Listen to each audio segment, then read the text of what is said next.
రాష్ట్రంలో ఏ ముఖ్యమంత్రి ఏ ప్రభుత్వం మొదటి సంవత్సరంలో 55,143 ఉద్యోగాలు ఇచ్చిన రాష్ట్ర ప్రభుత్వమే లేదు. తెలంగాణలో మా ప్రభుత్వం ఇచ్చింది. లెక్కగట్టి మరీ చెప్తా అసెంబ్లీలో చంద్రశేఖరరావు గారు శాఖల వారీగా అది వ్యవసాయ శాఖనా, అది లేకపోతే ఆర్ఎండ్బి శాఖనా, లేకపోతే పంచాయతీరాజ్ శాఖనా, సాగునీటి పారుదల శాఖనా, మున్సిపల్ శాఖనా, లేకపోతే ఏ శాఖలో పోలీస్ శాఖ, మెడికల్ అండ్ హెల్త్ డిపార్ట్మెంటా, శాఖల వారీగా ఇచ్చిన ఉద్యోగాలు ప్రతి ఉద్యోగి పేరు 55,143 ఉద్యోగాలు మేము తెలంగాణలో ఇచ్చిన మొదటి సంవత్సరంలో నేను గర్వంగా ఈ గడ్డ మీద నుంచి నేను చెప్పదలుచుకున్నా. ఇన్ని ఉద్యోగాలు ఈ దేశంలో ఎవరైనా ఇచ్చిండ్రా? ఇవాళ అక్కడ నడ్డా వచ్చిండంటే ఎక్కడి నుంచో, అయ్యా నడ్డా గారు మీరు మా అడ్డ మీదకి వచ్చారు, అడ్డగోలుగా మీరు మాట్లాడకండి. నేను సూటిగా నడ్డా గారిని కాదు కానీ మోడీ గారిని అడుగుతున్నా. నీ గుజరాత్ రాష్ట్రంలో 14 ఏళ్ళు మీరు ముఖ్యమంత్రిగా ఉన్నారు, 11 ఏళ్ళు ప్రధానమంత్రిగా ఉన్నారు.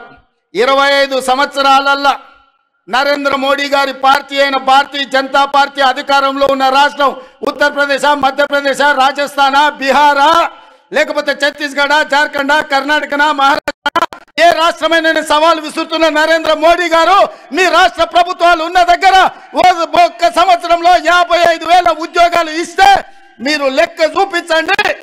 ఢిల్లీ నడి బజార్లో మీకు క్షమాపణ చెప్పి తల వంచుకొని నేను వస్తా, లేకపోతే నా లెక్క అప్ప చెప్తా.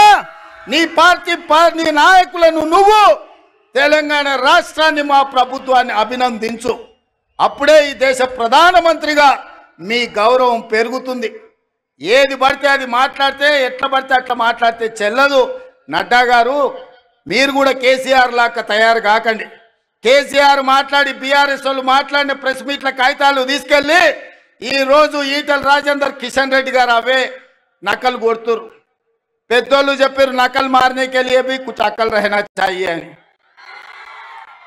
అందుకే కిషన్ రెడ్డికి ఈటల రాజేందర్కి నేను చెప్తున్నా, మీరు మారుండయ్యా, మీరు ఆలోచన చేయండి.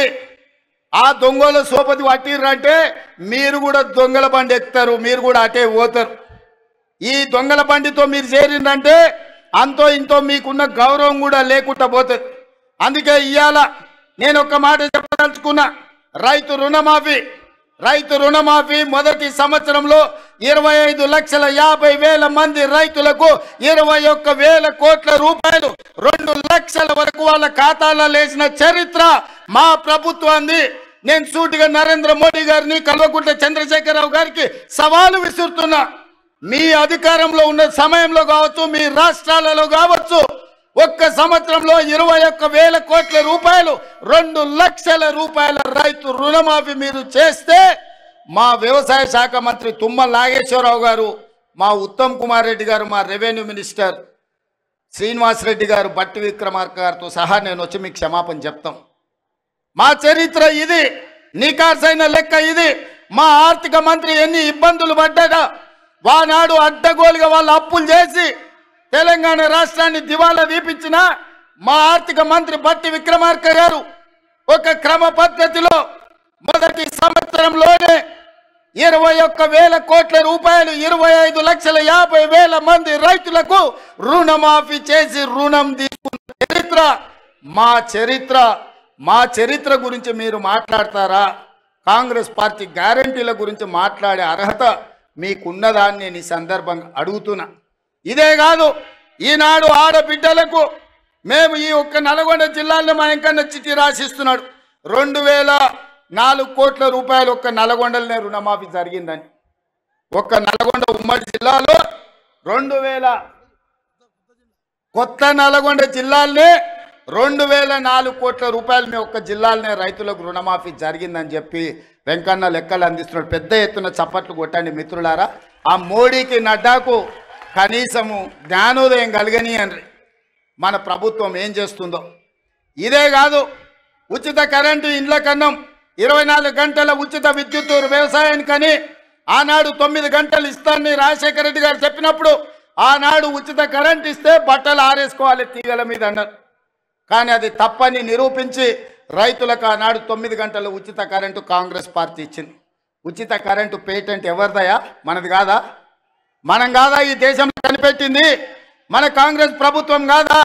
ఇందిరమ్మ రాజ్యము ఈ దేశంలోనే మొదటిసారి రైతులకు ఉచితంగా కరెంట్ ఇవ్వాలి, వాళ్ళని ఆదుకోవాలి, కరెంటు బిల్లులను మాఫీ చేయాలని మొదటి సంతకంతో వైఎస్ రాజశేఖర రెడ్డి గారు ఎల్బీ స్టేడియంలో 1200 కోట్ల రూపాయలతో పాటు రైతుల మీద ఉన్న వేలాది విద్యుత్తు చౌర్యం కేసులను ఒక్క కలంపోటుతోనే ఎత్తేసింది డాక్టర్ వైఎస్ రాజశేఖర రెడ్డి గారు కాదా? ఆ ఆదర్శంగా తీసుకొని 24 గంటలు ఇచ్చిన ప్రభుత్వం ఈనాడు ఇండ్లలో కూడా 200 యూనిట్లు ఉచితంగా ఇవ్వాలి పేదవాళ్ళకని 50 లక్షల కుటుంబాలకు ఇవాళ విద్యుత్ శాఖ మంత్రి బట్టి విక్రమార్క గారు 50 లక్షల కుటుంబాలకు 200 యూనిట్లు ఈరోజు ఉచితంగా కరెంటు ఇస్తున్న మాట వాస్తవం కాదా? ఇవాళ ఆడబిడ్డలకు 1200 రూపాయల సిలిండర్ అని రూపాయి జమ చేసి మా అక్కలు జమ చేసుకుంటే మోడీ వచ్చి ఎత్తుకపోతున్నాడు. మోడీ ఎత్తుకపోతున్నాడు, ఎట్లా ఆదుకోవాలని ఆలోచన చేస్తే సోనియమ్మ చెప్పింది 500కే నువ్వు ఇయ్యాలి. ఇవాళ ఆడబిడ్డలకు 500 రూపాయలకే సిలిండర్ ఇస్తున్న శాఖ మీ నాయకుడు ఉత్తమ్ కుమార్ రెడ్డి గారు నిర్వహిస్తలేరా? ఆడబిడ్డలకు 500 సిలిండర్ మా తెలంగాణ రాష్ట్రంలో మేము ఇస్తలేమా?